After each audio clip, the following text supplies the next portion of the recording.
सुबह 10 बजे से लेकर 11 बजे के बीच में उपस्थित हूँ आप सबके सामने। आज जिनकी कुंडली लेकर के आया हूँ इनका नाम रोहित है। कहीं नहीं जाना है, बिल्कुल बन के रहिएगा। ये कार्यक्रम 2 हिस्सों में जाएगा। ये इस कार्यक्रम का पहला हिस्सा है। इसी कार्यक्रम का दूसरा हिस्सा आज शाम के 8 बजे वाले कार्यक्रम में जाएगा। ये विस्तार से कुंडली अध्ययन वाला कार्यक्रम है। उसके पहले कि मैं आपको विषय पे लेके आऊंगा, सबसे पहले बताऊंगा मनुस्मृति की बात।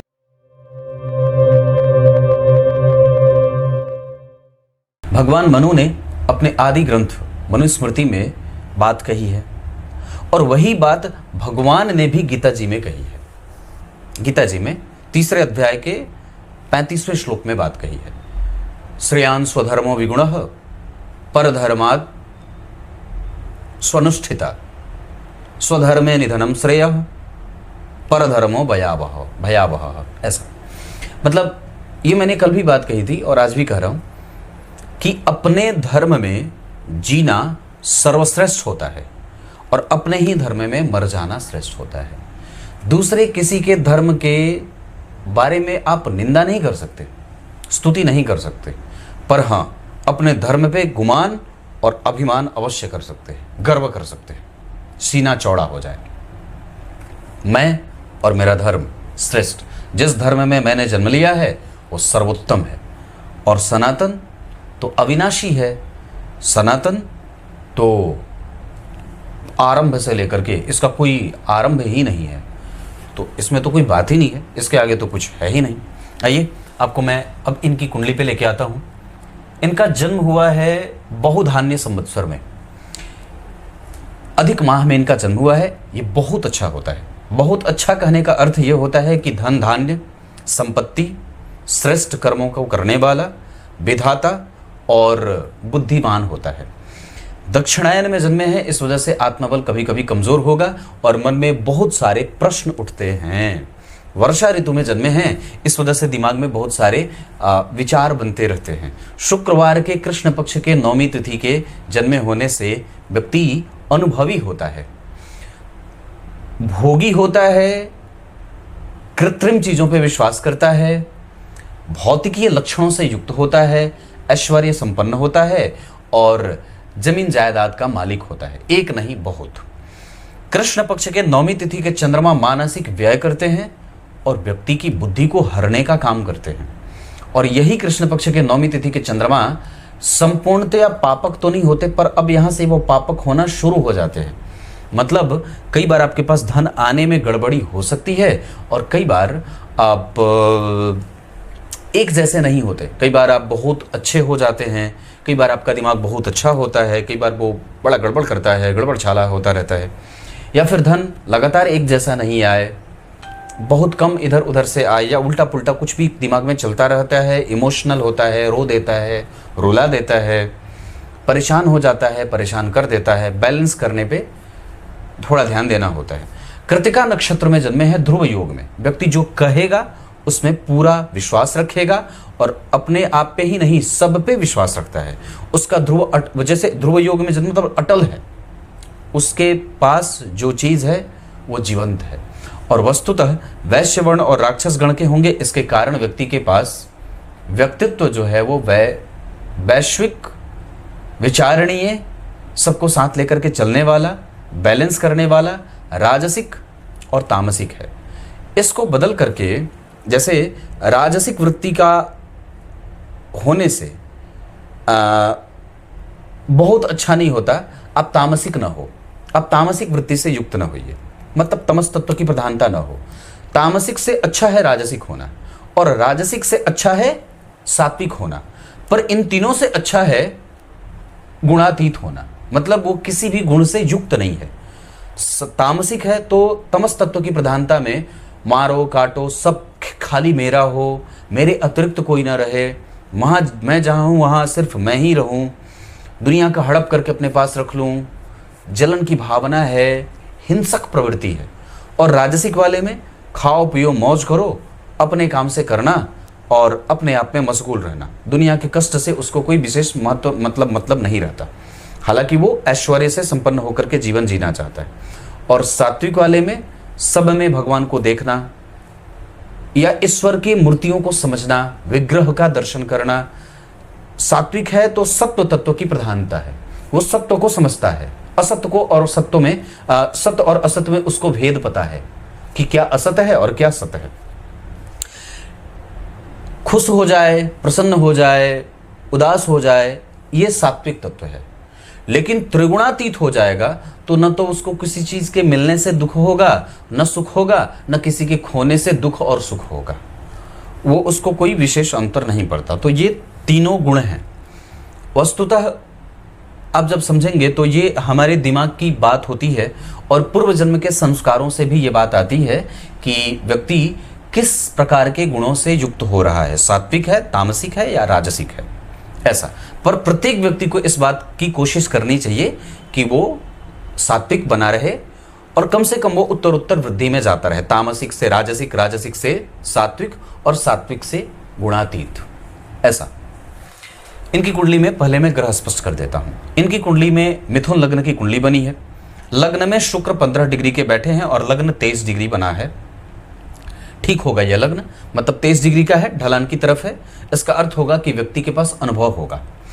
शुक्र 15 डिग्री के अवस्थागत युवावस्था में आर्द्रा नक्षत्र में बैठे हैं और वो राहु जन्म कुंडली में भरणी नक्षत्र में बैठे हैं। इसका अर्थ होगा कि शुक्र और राहु का नक्षत्र परिवर्तन इस जातक के जीवन को भरने वाला हो जाएगा। स्पष्टीकरण करता जा रहा हूं। जन्म कुंडली के दूसरे भाव में 4 नंबर की राशि बनी है, जो मूलतः यहां बनती है। 4 नंबर की राशि बन गई धन भाव में, मतलब सुख की राशि बन गई धन भाव में और पराक्रम की राशि बन गई लग्न में। व्यक्ति पराक्रमी और बुद्धिमान, साथ ही साथ किसको कैसे इस्तेमाल करना है, द्विस्वाभाविक लग्न की प्रवृत्ति और चर और स्थिर में से दोनों में से कोई नहीं, स्थिरता का गुण नहीं, ना तो चर का, और दोनों से प्रभावित द्विस्वाभाविक ये राशि है। अब लग्न में शुक्र बैठ गए मिथुन राशि के, मतलब एक ऐसी राशि लग्न में बन गई जो भुजाओं की मालकिन है। और दरअसल मिथुन राशि जो है वो मैथुन प्रिय है, भोगों का, ऐश्वर्यों का सुख व्यक्ति भोगना चाहता है। अपने धन कमाने के बाद अपने आप को सुविधाओं से जोड़ना चाहता है, विस्तार करना चाहता है। किसी ऐसे व्यक्ति को वो अपना आदर्श बना लेता है जो बहुत ही धनाढ्य हो, जो बहुत ही धनवान हो और विस्तारवादी हो, ऐसा आप इसको ऐसा कह सकते हैं। मतलब प्रवृत्ति में अगर आप समझें तो मिथुन लग्न, और अगर उसकी तुलना आप किसी ऐसे लग्न से कर लें जो सांसारिक ना होकर के थोड़ा आध्यात्मिक है, जैसे धनु या मीन या कुंभ, तो ऐसी स्थितियां। मकर वाले क्या होते हैं, अपने आप में ही मशगूल रहते हैं। मीन वाले दुनिया को देख करके चलते हैं, अपने आप को थोड़े भूल जाते हैं। धनु वाले दुनिया को देखते हैं, कई बार अपने आप को भूल जाते हैं। और मिथुन वाले पूरे अपने आप को देखते हैं। तो ऐसी स्थिति, मतलब वो घर्षण से युक्त है। मिथुन, आप इसको मैथुन कह सकते हैं, जो घर्षण करेगा किससे, चीजों से, भौतिकीय साधनों से, सुख से, समृद्धि से, श्रेष्ठ बनने की होड़ में, प्रतियोगिताओं में जीतने की कशक और जीतने की ठसक रहती है। ये इसको आप अपने हिसाब से अपने दिमाग में इसकी गणना कर सकते हैं। और मैं समझता हूं कि राशियां जो होती हैं वो जब लग्न में बन जाती हैं तो बहुत प्रभावित करती हैं और वो विस्तार देती हैं। आप एक ऐसे लग्न में जन्म ले लिए जो मिथुन लग्न, एक ऐसा लग्न है जो अपने कमाए गए धन पे ही विश्वास करेगा। उसको कहीं से कुछ मिलेगा नहीं, उसको कोई देगा कुछ नहीं, उसको बाहर से कुछ नहीं मिलता, उसको स्वयं से ही सारी चीजें जनरेट करनी पड़ती है। आप इसको ऐसे समझ सकते हैं। तो कहने का अर्थ है कि यह व्यक्ति स्वयं से ही उपार्जित करेगा, स्व उपार्जित धन जिसको बोल सकते हैं। और एक और भी अच्छी बात है इसमें कि इसकी विश्वसनीयता समाज में बरकरार रहती है। ये खुश होता है, मजाकिया होता है और हर बार अपने आप को श्रेष्ठ कहना चाहता है, ऐसा। इसके साथ आप अब इतने तो दिमाग वाले होंगे आप लोग कि मैं जो कहना चाह रहा हूं वो आप उसको समझ गए होंगे। अब इनकी कुंडली के दूसरे भाव में 4 नंबर की राशि बनी, मतलब कर्क राशि बन जाती है जन्म कुंडली के धन भाव में। और यहां बैठे हैं मंगल 16 डिग्री के, अवस्थागत ठीक हैं। सूर्य 23 डिग्री के और बुध 25 डिग्री के। सूर्य और बुध में बुध कमजोर हो जाएंगे, अस्त हो जाएंगे। अब इसका अर्थ होगा कि आप जरा सोच के देखिए, तो बुध वक्री भी हैं और अस्त भी हैं। अकेले बुध खाली अस्त होंगे तो परिणाम कमजोर नहीं करेंगे, लेकिन अगर अस्त होने के साथ साथ वक्री हो जाएंगे तो अब उनके पास बल थोड़ा कम होता है, जिसके कारण कई बार अब वो आपके जीवन में घर्षण बढ़ा दे और धन संचय करने में दिक्कत हो। जो आपने एनर्जी रखा हुआ है उसके साथ तालमेल बनाना बड़ा मुश्किल हो जाता है। और कई बार, जैसे मैंने पहले भी बात कही है कि इनकी कुंडली में 16 डिग्री के मंगल और बुध तो अस्त हैं ही, पर यहाँ पे 2 ग्रहों को सूर्य ने अस्त किया। इसका अर्थ होगा कि आपकी कुंडली में लाभ भाव के अधिपति अस्त हुए हैं नीच होने के संग, और साथ ही साथ बुध अस्त हुआ है जो आपकी कुंडली का लग्नेश है। इसका अर्थ है कि व्यक्तित्व में घर्षण है और लाभ बनाने में दिक्कत हो रही है, चाहे बनाने में हो चाहे पाने में हो, क्योंकि अस्त ग्रह जो होते हैं वो वस्तुतः जहां के अधिपति होते हैं वहां का प्रभाव कमजोर करते हैं। आपको एक बड़ी अच्छी बात बताता हूं, अस्त ग्रह ऐसा नहीं है कि परिणाम नहीं करते, अस्त ग्रह परिणाम करते हैं, पर वो परिणाम कमजोर करते हैं उस भाव का जिस भाव के वो अधिपति होते हैं। एक्चुअली आप जब देखेंगे तो यहाँ पे बुध जो है वो चतुर्थ और लग्न के प्रभावों में कमजोरी होगी, जिसके कारण व्यक्ति का स्वास्थ्य, व्यक्ति की चिंतन, व्यक्ति का चिंता, व्यक्ति का प्रभाव, उसका व्यक्तित्व, उसका आचरण, उसका स्वभाव, ये जो चीजें हैं जो नेचुरली वो लेकर के भगवान के द्वारा उसको मिली हैं, वो चीजें थोड़ी कम होंगी। और वक्री ग्रह जो होते हैं वो दम ज्यादा लगाते हैं। वक्री ग्रह जो होते हैं, किसी ने कहा था कमेंट में कि पंडित जी आपने आज तक वक्री ग्रहों के बारे में कुछ नहीं कहा है। मैं कहूँगा थोड़े दिन बाद कहूँगा, पर आप लोगों को मैंने ऐसा नहीं है कि कार्यक्रम में नहीं बताया है। लगभग जब भी वक्री ग्रह मेरे विश्लेषण में आए हैं तो मैंने उसका विश्लेषण किया है और कुछ ना कुछ जरूर बताया है। पर वक्री ग्रह के बारे में आपको इतनी बात यहाँ कह दूँ कि ये बल ज़्यादा लगाते हैं और वो आपसे मेहनत भी करवाते हैं, इतनी बात है। तो यहाँ पे सूर्य अकेले एक छत्र राज्य करेंगे और बुध और मंगल को अस्त करेंगे, और जब बुध और मंगल अस्त होंगे इसका अर्थ होगा कि अब व्यक्ति के क्रिएशन में गड़बड़ी पैदा होगी, और इसका अर्थ होगा कि व्यक्ति का जो वास्तविक सद्गुण है, जो उसके अंदर की सच्चरित्रता है, वो थोड़ी कुंठित होगी और थोड़ी कमजोर होगी। वस्तुतः मंगल मीन राशि के बैठे हैं जो उनके लिए बहुत अच्छी नहीं होती, कर्क राशि में बैठे हैं जो उनके लिए अच्छी नहीं होती, और कर्क राशि में बुध भी बैठे हैं जो वस्तुतः उनके लिए भी अच्छी नहीं होती। मतलब दोनों ही ग्रह 4 नंबर की राशि में उतने अनुकूल परिणाम नहीं देते। कई बार वो सामान्यतया जब तक चंद्रमा से नहीं देखे जाएंगे, या जब तक वो चंद्रमा के संग नहीं होंगे, या फिर किसी अच्छे ग्रह से जब तक देखे नहीं जाएंगे तब तक होगा नहीं। पर यहाँ गुरु ने देखा है, इस वजह से देर से ही सही पर गुरु की उच्च दृष्टि इस भाव पे पड़ रही है, इसके कारण इनका अनुकूल परिणाम और प्रतिकूलताओं का प्रभाव थोड़ा कमजोर होगा, पर अनुकूलता मिल जाएगी। आप इसके मामले में अपने आप को थोड़े से आशावादी प्रवृत्ति में रख सकते हैं। मतलब आप ऑप्टिमिस्टिक हो जाइए कि हाँ मुझे मेरा धन मिल जाएगा, मैंने जो इन्वेस्ट किया है उसका फायदा भी होगा, और मैंने जो एकत्रित किया है उसका सुख भी भोगूंगा। आरंभ में उसके प्रति आपके अंदर नेगेटिव विचार बन सकते हैं, पर वो एक आम बात होगी जिससे आपको बाहर निकलने में मैं मदद कर रहा हूं, और ये कह रहा हूं कि आपको निश्चिंतता रखनी चाहिए।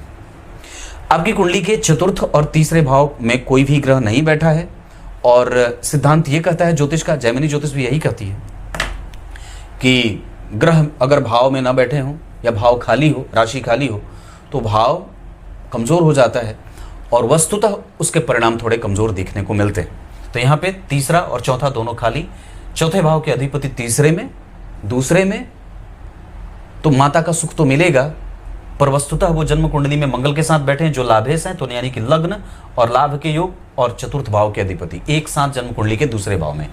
2 भावों का अधिपति बुध जन्म कुंडली में सम संख्या की राशि में बैठा है, इस वजह से वो सबसे पहले आपकी कुंडली में अपनी मूल त्रिकोण राशि का परिणाम करेगा। इसका अर्थ है कि जन्म कुंडली के चौथे भाव का परिणाम करेगा वो। पंचम भाव में शनि केतु का प्रभाव, राहु का भी प्रभाव है, मंगल का भी प्रभाव है, और इस भाव से केंद्र में नीच के गुरु हैं, इस भाव से केंद्र में नीच के मंगल। इसका अर्थ होगा कि आपकी कुंडली का जो 5वां भाव है वो मंगल से, राहु से और शनि राहु केतु से सबसे प्रभावित है। इस भाव पे किसी भी शुभ ग्रह का कोई प्रभाव नहीं है। एकादशवें भाव के अधिपति ने इन्हें देखा है, इस वजह से व्यक्ति कई जगह से धन कमाने की जुगत में रहेगा और कुछ हद तक वो सफल भी होगा। ये पूर्णतया सफल नहीं हो सकता क्योंकि चौथे भाव में नीच के गुरु बैठे हैं। आपको एक बड़ी अच्छी बात बताता हूं, इस भाव के अधिपति जो बैठे हैं वो कौन है? शुक्र। वो कहां बैठे? लग्न में। इसका अर्थ होगा कि व्यक्ति हमेशा ही ज्ञान से भरी हुई बात करेगा, क्योंकि पंचम भाव ज्ञान का है, उसके व्यक्तित्व में ही ज्ञान समा रहा है। लेकिन उस ज्ञान का सुख कैसा है? तो शुक्र से जन्म कुंडली में 4 घर आगे का अधिपति शत्रु के घर में और अस्त है। इसका अर्थ होगा कि इस ज्ञान का संपूर्णतया सुख व्यक्ति को नहीं मिल रहा है। इसके लिए उसको गणेश जी की पूजा करनी चाहिए, क्योंकि इसके कारण या शुक्र यानी कि पंचम भाव, इन दोनों में से किसी एक को चुनिए। या तो देवी दुर्गा जी के मंदिर का दर्शन करिए, या तो गणेश जी के चतुर्थी का व्रत करिए। दूसरी बात, इस भाव से 4 घर आगे गुरु नीच के बैठे हैं, जिनका नीच भंग आप देखो तो नहीं ही लगभग हो रहा है। केंद्र में शुक्र बैठे हैं, नहीं करेंगे। और यहां पे शनि जो है वो जन्म कुंडली में वस्तुतः उच्च के हैं, और जन्म कुंडली में शनि जब उच्च के होंगे, जो इस कुंडली के लिए अष्टमेश होते हैं, तो कहीं ना कहीं कमजोरीपन में भी रहेंगे। विषम संख्या की राशि में बैठे हैं, इस वजह से जन्म कुंडली के अष्टम भाव का परिणाम भी करेंगे। तात्पर्य कहने का है कि हमें अपने स्वास्थ्य पे, अपने लिंग मूल पे, नाभि के क्षेत्र को और पेट के क्षेत्र का ख्याल भी रखना होगा, और यही हाल अपने संतान के साथ भी रखना होगा। आपकी कुंडली में ये बात मैंने इतनी बताई। मंगल पुष्य नक्षत्र में, जिसके अधिपति शनि विशाखा के बैठे हैं, पुष्य नक्षत्र के बैठे हैं, नक्षत्र का अधिपति होता है शनि। मंगल ने शनि को देखा है, शनि ने मंगल को देखा है। इसमें मैंने कार्यक्रम बनाया था, भगत सिंह की कुंडली याद करिए, या आप अगर नहीं देखे हैं तो जाकर के देखिए, मेरे वीडियोस टैब में जाइएगा और नीचे आपको मिल जाएगा। थोड़े दिन पहले मैंने शनि और मंगल से संबंधित कार्यक्रम बनाए हैं, जिसपे 2 कार्यक्रम बनाए थे, जिसमें बात कही थी कि भयंकर उतार चढ़ाव व्यक्ति के जीवन में आता है। ऐसा नहीं है कि वो धन नहीं कमाता है, धन कमाता है, पर उसके जीवन में उतने ही उतार चढ़ाव के मौके देखने को मिलते हैं। और चूंकि इस कुंडली में केंद्र में 3 घर खाली, पंचम के बाद पंचम भाव में पाप ग्रहों का प्रभाव और नवम भाव खाली है। वस्तुतः नवम भाव का अधिपति उच्च का है, पंचम में बैठा है, और उस भाव का डिस्पोजिटर प्लैनेट लग्न में बैठा है। इस कारण से त्रिकोण कम से कम ठीक है। लग्न कमजोर नहीं है, लग्नेश कमजोर थोड़े हो रहे हैं, पर त्रिकोण भाव थोड़ा शुद्ध बन रहा है। हालांकि पंचम भाव पे शनि मंगल राहु केतु का प्रभाव इस भाव और इस बात की कमजोरी दिखा रहा है कि व्यक्ति को मेहनत करनी होगी। आपकी कुंडली में मतलब जो नक्षत्र मंगल ने धारण किया है, पुष्य नक्षत्र, उसका अधिपति शनि उन्हें देख रहा है, और शनि जो बैठे हैं वो गुरु के नक्षत्र में है, जिसका अधिपति अष्टम में है। इसके कारण व्यक्ति के जीवन में कई बार रिकॉग्निशन, मेहनत, परिणाम, मेहनत करने के बाद और फल प्राप्ति देर से, विलंब से, कम या कमजोर होती है। और संतान से, और कई बार जो प्रेम मिलना चाहिए पत्नी से, जो समाज से प्रेम मिलना चाहिए, जो लोगों से प्रेम मिलना चाहिए, जो वास्तविक बोध, जो ज्ञान का सच्चा ज्ञान है, वो थोड़ा होने में विलंब करता है। कई बार व्यक्ति पूर्व जन्म में ऐसा आला अधिकारी हो जाता है, या था, या ये भी कह सकते हैं कि वो एक ऐसा व्यक्ति था जो थोड़ा क्रूर था, कठोर था, ऐसे प्रवृत्ति का। तो ये बात मैंने इतनी बताई। सूर्य वहां पे आश्लेषा में बैठे हैं, इस वजह से तिकड़मी बना देते हैं, और बुध वहां आश्लेषा के बैठे हैं, इस वजह से व्यक्ति के पास तार्किकता और चपलता दे देते हैं। अगर गुरु ने मंगल, सूर्य और बुध को नहीं देखा होता तो ये गड़बड़ी और भी बढ़ जाती, क्योंकि कम से कम अगर मंगल ने जिस नक्षत्र को धारण किया उस नक्षत्र का अधिपति उसे देख रहा है, और वस्तुतः विशाखा नक्षत्र के शनि बैठे हैं जिसका अधिपति गुरु मंगल को देख रहा है। मतलब गुरु जो है वो मंगल को देख रहे हैं, जो लाभ भाव के अधिपति हैं, और गुरु स्वयं इस कुंडली में दशम भाव के अधिपति हैं। यानी कि दशम भाव के अधिपति गुरु अपने आप को नीच कर रहे हैं, अपना नीच भंग उनका नहीं हुआ है, और लाभ भाव के अधिपति को देख रहे हैं अपनी 5वीं के बाद 7वीं दृष्टि से। यहां से 7वीं दृष्टि से जब जन्म कुंडली में मंगल को देखेंगे दशम भाव के अधिपति, तो किसी न किसी तरीके से व्यक्ति के जीवन में धन आगमन हो जाता है और धन प्राप्त हो जाता है। क्लियर है? आपकी कुंडली में 1, 2, 3, 4, 5 जन्म कुंडली के 12 घर में से 5 ही घर में सारे ग्रह बैठे हैं। ये पाश योग बनता है, जिसके कारण कई बार व्यक्ति को जीवन में विपरीत परिस्थितियों से जूझना पड़ता है, जिसके कारण कई बार उसके धन के व्यय होने का अतिरेक होना होता है, बढ़ जाए, व्ययाधिक्य रहता है। 12वें भाव में उच्च के चंद्रमा है और कृतिका नक्षत्र में बैठे हैं, जिसका अधिपति सूर्य इस कुंडली में धन भाव में बैठा है। कर्क राशि के सूर्य प्रसन्न होते हैं, खुश होते हैं, लेकिन 6 डिग्री के चंद्रमा है जिसपे गुरु की दृष्टि है, लेकिन अष्टम भाव से बैठ करके देख रहे हैं। इस कारण से अव्यवस्था भी फैलेगी। अब आपको मैं इनकी कुंडली में इनके आरंभ में लेके आता हूं। इनका जन्म होता है 1985 में और कृतिका नक्षत्र के चंद्रमा सूर्य की दशा चलती है। तो जिस स्थिति में चंद्रमा है 6 डिग्री के, उसके आधार पर भयात और भवोग की बात करेंगे तो उसके कारण इनकी कुंडली में 1987 के अप्रैल तक सूर्य की दशा रहेगी और 1987 के अप्रैल के बाद चलेगी चंद्रमा की दशा, जो धन भाव के अधिपति हैं और 12 में बैठे हैं, गुरु से दृष्ट हैं और किसी भी तरीके से एक शुभ ग्रह की कम से कम दृष्टि पड़ जाने से, लेकिन पीछे राहु इनके संपूर्ण फलों को कमजोर कर सकते हैं। लेकिन आगे शुक्र जन्म कुंडली में कुछ हद तक ठीक बनेंगे क्योंकि भाव का अधिपति सन्निकट बैठा, 12वें भाव के अधिपति हैं और इस कुंडली में पंचमेश भी होते हैं। ये इस कुंडली के लिए अच्छे भाव के भी अधिपति होते हैं। इस कारण से, और चूंकि 12वां भाव स्वतंत्र भाव होता है और दूसरा भाव स्वतंत्र भाव होता है, इस कारण से जन्म कुंडली में कम से कम व्यक्तित्व में व्यक्ति के आलिशान और भोगने की प्रवृत्ति दे देंगे। एक बात और भी बड़ी अच्छी है, यहाँ पे 1987 के अप्रैल के बाद अगले 10 वर्षों तक व्यक्ति की कुंडली में चंद्रमा की दशा चली, जो कौन था? जन्म कुंडली का धन भाव का अधिपति, और धन भाव के अधिपति होकर के 12 में गए। यहां से व्यक्ति की कुंडली में चंचलता शुरू होती है और दरअसल थोड़े से कृपण स्वास्थ्य के साथ गुरु की दृष्टि पड़ रही थी, इस वजह से उसको आगे बढ़ने में मदद भी मिल जाती है। और वस्तुतः अष्टम भाव में बैठा ग्रह और अष्टमेश कष्ट भी देते हैं और इनकी कुंडली में चली चंद्रमा की दशा 1997 तक और फिर चलती है 97 से लेकर के 2004 तक इनकी कुंडली में चलती है मंगल की दशा। और वो मंगल कौन है? इस कुंडली के लिए लाभ और जन्म कुंडली के शत्रु भाव के अधिपति, जो कहां से संबंधित समस्या कर रहे हैं? धन से संबंधित, कुटुंब से संबंधित, स्वास्थ्य से संबंधित, विचारों से संबंधित और धन से संबंधित। धनागमन कैसे हो? 1997 से लेकर के 2004 तक व्यक्ति सोचता रहता है और 2004 से लेकर के 2022 के अप्रैल तक राहु की दशा में अपने आप को गति और अपने आप को शेप देता रहता है 2004 तक। और वास्तव में अब अगर कहें तो 2022 के अप्रैल के बाद इनकी कुंडली में दशमेश की दशा शुरू होगी, जो अष्टम भाव में है, नीच के हैं।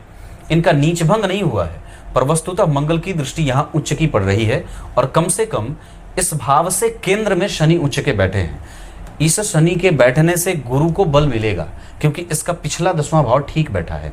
गुरु से 5 घर आगे त्रिकोण में उच्च का चंद्रमा बैठा है और गुरु से 7 घर आगे कम से कम सूर्य और बुध बैठे हैं। इस कुंडली के लाभेश पे गुरु की दृष्टि है तो कुछ न कुछ अवश्य गुरु की दशा में प्राप्त होगी। पर यह बात इस बात पे निर्भर करेगी कि नवांश में गुरु कैसे हैं। नवांश कुंडली में गुरु अष्टमेश होकर के अष्टम भाव को देख रहे हैं, कुछ अचानक से धन प्राप्ति के योग बनाएंगे धन भाव में बैठ करके, लग्नेश नहीं दशमेश के साथ। मतलब काम करेगा तब धन मिलेगा, काम नहीं तो धन नहीं। और इनकी कुंडली में चंद्रमा कृष्ण पक्ष के 9वीं तिथि के हैं, जो कई तरीके से असंतुलन पैदा करने की कोशिश करेंगे। पर वस्तुतः इस मंगल पे किसी भी शुभ ग्रह की दृष्टि नहीं है। इस कुंडली के लिए बुध अगर शुभ ग्रह बनते हैं तो वो भी 2 पापक ग्रह या एक क्रूर और एक पापक ग्रह के संग बैठ करके अपने नेचर में बदलाव कर देंगे, जिसके कारण गुरु को वो सुख नहीं मिल पाएगा जो उसको मिलना चाहिए। अगर गुरु से 4 घर आगे देखते हैं तो राहु और गुरु से 4 घर पीछे देखते हैं तो शनि। इस वजह से इस भाव का सुख कमजोर हो जाएगा। मतलब पेट और गड़ा हुआ धन, रखा हुआ पैसा नहीं खाना है। पेट कमजोर ना हो, गड़ा हुआ धन नुकसान में ना जाए, जो आपने इकट्ठा करके रखा है उसको बना करके रखिए। बैलेंस बना करके रखेंगे तो ज्यादा काम करेगा। गुरु की दशा 2038 तक चलेगी और इस दशा काल को बहुत अगर अच्छे से बिताना चाहते हैं तो एकादशी और चतुर्थी दोनों उठाइए। और इसके अतिरिक्त अगर बात कर दूं तो धन इस कुंडली में है, क्योंकि कम से कम अगर आप खुद का भी काम करना शुरू करेंगे तो बहुत अच्छा रहेगा। ये कुंडली इतनी सी है। इस कुंडली में बुधवार का दिन बहुत अच्छा रहेगा, शनिवार का दिन बहुत अच्छा रहेगा, नक्षत्र में भरणी बहुत अच्छा है, श्रवण बहुत अच्छा होगा, विशाखा, पुष्य, कृतिका, पुनर्वसु, ये नक्षत्र अच्छे रहेंगे, रोहिणी और रेवती भी। इसके अतिरिक्त आपकी कुंडली में बता दूं तो कुंडली में केंद्र जब कमजोर हो जाए तो कुंडली के पास थ्रस्ट पावर कमजोर हो जाता है। मतलब जिस तरीके से रॉकेट साइंस में आप जानते हैं कि प्रणोदक डालने पे ही ईंधन, अगर नहीं उसमें डालेंगे, प्रणोदक नहीं डालेंगे तो स्पेस में सैटेलाइट जाने में और मिसाइल को जाने में दिक्कत होती है, वो बाहर वार नहीं कर पाएगा। तो कुंडली में 3 ग्रह कमजोर या 3 घर खाली, यहां खाली और यहां शनि मंगल राहु केतु का प्रभाव, इस वजह से ये भावों का प्रभाव कमजोर हो रहा है। इस कुंडली में थोड़ी सी व्यस्तता और थोड़ी सी अव्यवस्था यहाँ शनि मंगल राहु केतु के कारण बन रही है। तो नवम भाव के अधिपति के पंचम भाव से बैठने में और उच्च के होने से कुछ लाभ भी मिलेगा। वस्तुतः इस कुंडली में मंगल की दृष्टि यहाँ है, मंगल की दृष्टि यहाँ है, जो कन्विंसिंग कैपेसिटी व्यक्ति की अच्छी रख रहे हैं। मतलब उसकी समझ है, वो बुद्धिमान है, आयु वाला थोड़ा कम ना हो, क्योंकि यहाँ पे लग्नेश जन्म कुंडली में अस्त और वक्री हैं, जल तत्व की राशि में बैठे हैं, चर प्रकृति की राशि में बैठे हैं। राशि कौन सी बनी है? राशि बनी है वृषभ, स्थिर, स्थिर तत्व की राशि में बैठ गए, स्थिर राशि, भूमि तत्व की राशि और स्थिर राशि। तो ये जो स्थिति बनी, तो चंद्रमा बैठ गए भूमि तत्व की भूमिगत राशि में, स्थिर राशि है, और लग्नेश बैठ गए जन्म कुंडली में बुध, कर्क राशि में, चर प्रकृति की राशि में। अब जरा विचार करिए, तो एक चर बना और एक स्थिर बना, इन दोनों के सहयोग से मध्यम आयु प्राप्त होती है। और अष्टम भाव का अधिपति जन्म कुंडली में उच्च का है, इस वजह से वो बीमारी से ही सही पर आयु देने की कोशिश करेगा। और वस्तुतः यहाँ पे अष्टम भाव में गुरु नीच के हो रहे हैं, जिनका नीचभंग नहीं हो रहा है और किसी भी तरीके से वो अपने आप को प्रभावित बहुत अच्छाई से नहीं कर पा रहे हैं। इस कारण से थोड़ी समस्या है। आयु में रोग ना लगे और पेट से संबंधित कोई भयंकर समस्या ना हो, इसका ख्याल रखना चाहिए। आज की कुंडली में मैं इतनी बात बताऊंगा, विशेष बातें शाम के कार्यक्रम में। तब तक के लिए बहुत बहुत नमस्कार।